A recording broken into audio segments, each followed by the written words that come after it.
उदाहरण आपके सामने है।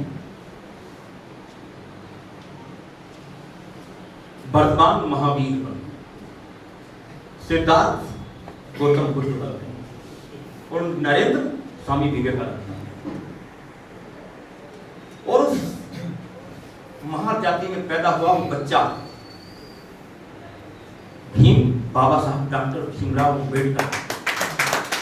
वो गरिमा, वो डिग्निटी, अपने आप को पहचानिए। इसका मतलब ये नहीं है कि हम अहंकार कर लें कि हम ये है वो है, लेकिन नहीं, हम कुछ हैं। ये गॉड गिफ्ट थी उन्हें।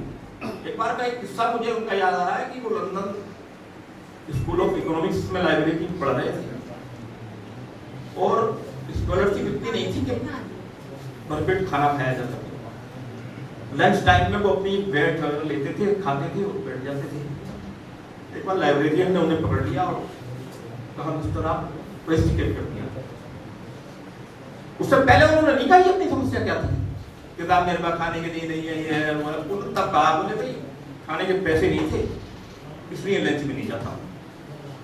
तब लाइब्रेरियन ने कहा कि आज से आप हमारे साथ लंच करें।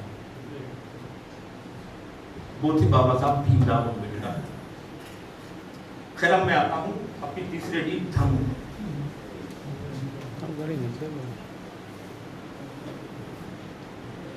उन कुरीतियों रूढ़िवादियों से आहत, अस्पृश्यता से चोटिल बाबा साहब भीमराव अम्बेडकर ने 1935 में कहा था कि मैं हिंदू धर्म में पैदा तो हुआ हूं लेकिन हिंदू धर्म में मरूंगा।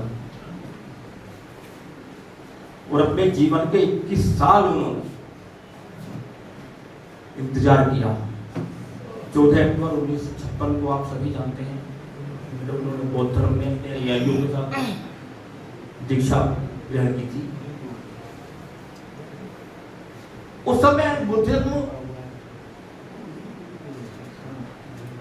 विलुप्त प्राय हो गया था। और ऐसा नहीं कि उनके पास गुलाबी नहीं आए थे, मुस्लिम्स में भी आए, क्रिश्चियंस में भी आए और उन्होंने सबको परखा, जांचा। उन्होंने कहा हिंदू से मैं मुस्लिम में जाता हूं तो भगवान के पास में अल्लाह के पास चला जाता, और क्रिश्चियनिटी में जाता हूं तो फिर गॉड से मिलना पड़ेगा। एक मात्र धर्म था बुद्धिज्म जो मानव गरिमा की बात, आत्ममुक्ति को भगवान। और वहां भी ऐसे ही नहीं अडॉप्ट कर लिया बाबा साहब।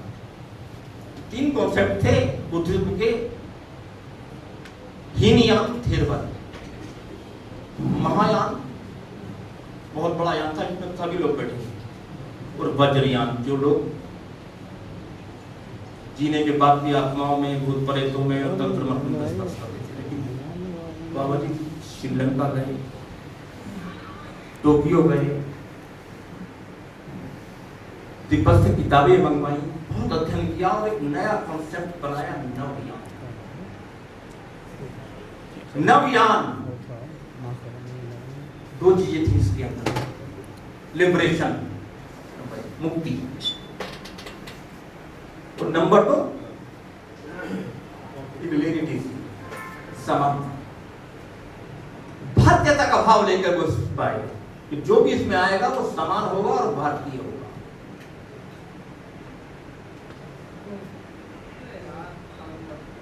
किसी ने कहा है कविपति थे, इनके पुरखे और प्रेरणा लेते थे वो महात्मा बुद्ध से, कबीरदास जी से, ज्योतिबा राव फुले से।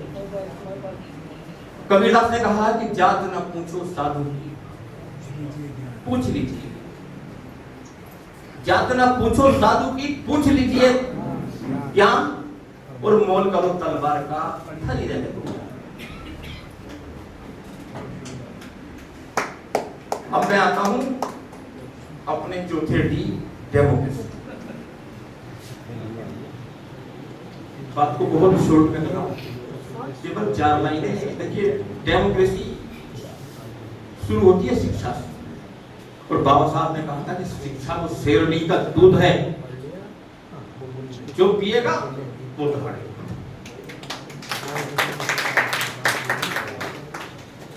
और उनकी शिक्षा का अनुमान आप उनके खुद के जीवन निष्कर्ष लगा सकते हैं कि वो अपने समय में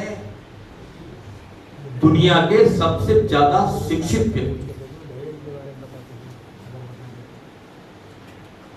देखिए, उस समय की वैज्ञानिकताओं को छोड़ें और आज के विषय पे बात करें